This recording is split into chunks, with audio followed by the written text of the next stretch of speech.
Welcome to the channel. Don't forget to subscribe and click the bell. Harry and Meghan have lost America.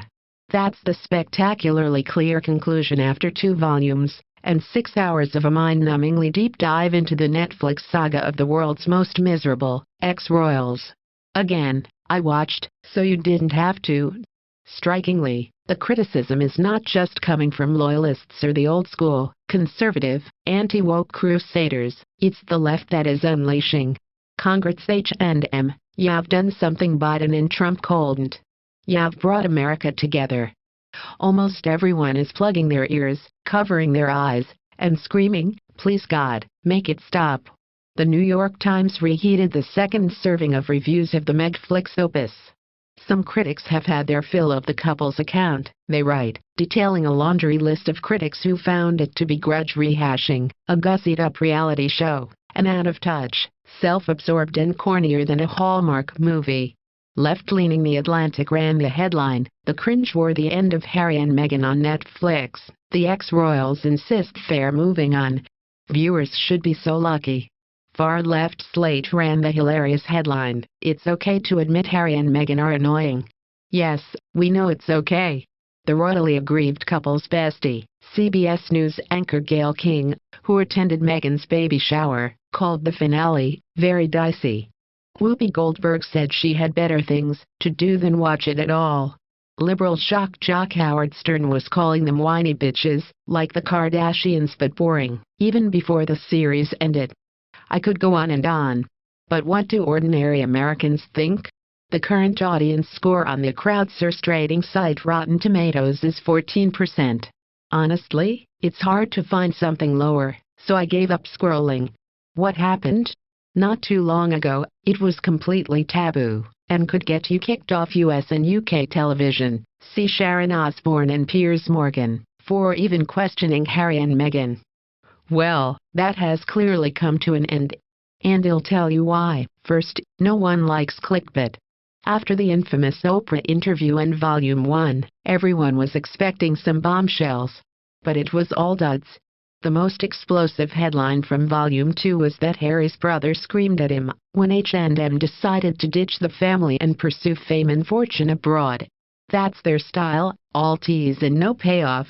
We still don't know the identity of the royal racist who allegedly questioned how dark their son Archie's skin would be. We don't know the details of how Princess Kate allegedly made Meghan cry before the wedding. We have no tangible proof that the royal family is institutionally racist. This is what I spent 6 hours of my life waiting for. Instead, we are shown them crying during emotional hypnotherapy sessions, whatever that is. Not to mention what they put their family through. How trashy to shame your own flesh and blood, and for what? It was all smoke and no fire.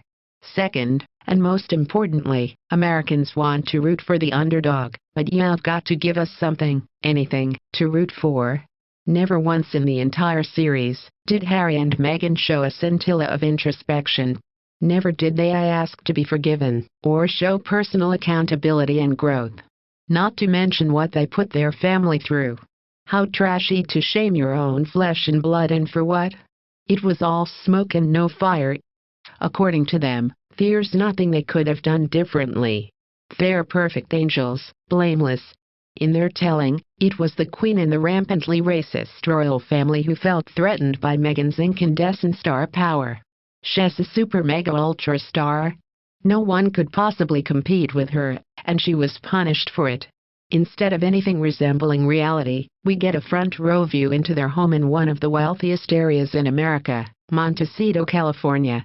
It looks like a Nancy Meyers set, impeccably decorated, including one scene where Meghan is sitting on a chair with an Hermes blanket behind her that costs a cool $1,650.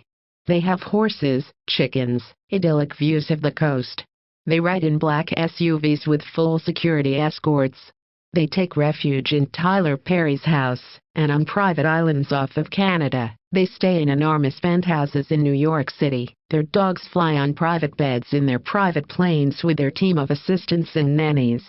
But there's nothing redeeming about being ex-royals. It's painfully obvious to everyone that they wouldn't be living this life and Netflix wouldn't be paying them $100 million if they were not related to Queen Elizabeth. But again, there is no acknowledgement of this at all. Finally, Meghan and Harry say they're ready to move on after their grueling 17 months, as working royals. But they're not moving on, not even a little bit. Harry's book Spare drops in January and Meghan says her podcast series is not done yet. I'm sure both will serve up more painful memories and flimsy cheap shots at their relatives. They are oversaturating the market, and they are not evolving. At some point, they are going to have to come up with a new act. Maybe the greatest mistake that Harry and Meghan made was taking Americans for fools. Millions gave them the benefit of the doubt. They watched their interviews and shows with open minds, and at the end, nothing. It remains to be seen whether Americans will buy their book and whatever other grievance porn they create next. But judging from what we're reading and hearing today, America has moved on, even if they haven't. Thanks for watching the channel, Royally Rich Persons News. Don't forget to subscribe and click the bell.